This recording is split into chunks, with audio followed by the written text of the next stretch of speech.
Discipline isn't just about gritting your teeth and forcing yourself through tough moments.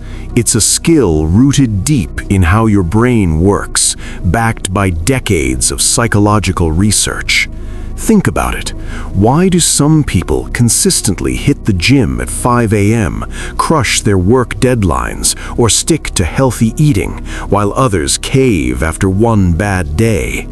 The answer lies in self-control, often called willpower, and science shows it's far more powerful and trainable than most people realize. One of the most famous studies on this comes from psychologist Walter Mischel's famous marshmallow experiment back in the late 1960s and early 1970s. Kids were left alone with a marshmallow and told they could eat it right away or wait 15 minutes for two. The children who delayed gratification, who showed early self-control, ended up with dramatically better life outcomes years later. Higher SAT scores, better academic performance, stronger relationships, and even lower rates of substance abuse. This wasn't about raw intelligence or talent. It was about the ability to override immediate impulses for bigger rewards down the road. That simple act of waiting revealed something profound. Self-discipline predicts success more reliably than almost any other trait.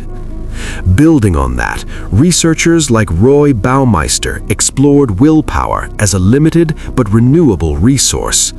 Early work suggested that exerting self-control in one area, like resisting tempting cookies in a lab, could temporarily deplete your mental energy, making it harder to tackle the next challenge. This idea, known as ego depletion, explained why you might crush your morning routine but binge Netflix by evening. But here's where science evolves. While the classic depletion model faced replication challenges and refinements over time, the core insight holds.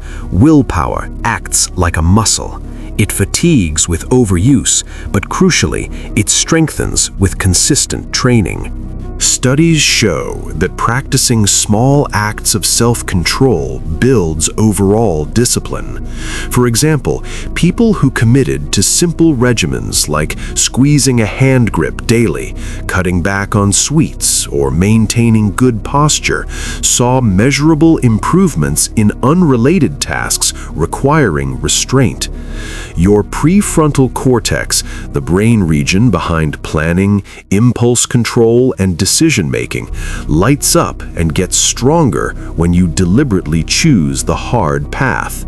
Neuroscientists have even identified areas like the anterior mid-cingulate cortex that grow more active in people who push through discomfort, turning discipline into a biological advantage. Recent research flips some old assumptions too. Instead of forcing willpower through sheer grit alone, prioritizing psychological well-being actually boosts self-control. Happier, less stressed people show stronger discipline because emotional health fuels motivation and reduces the drain from constant battles with negative feelings.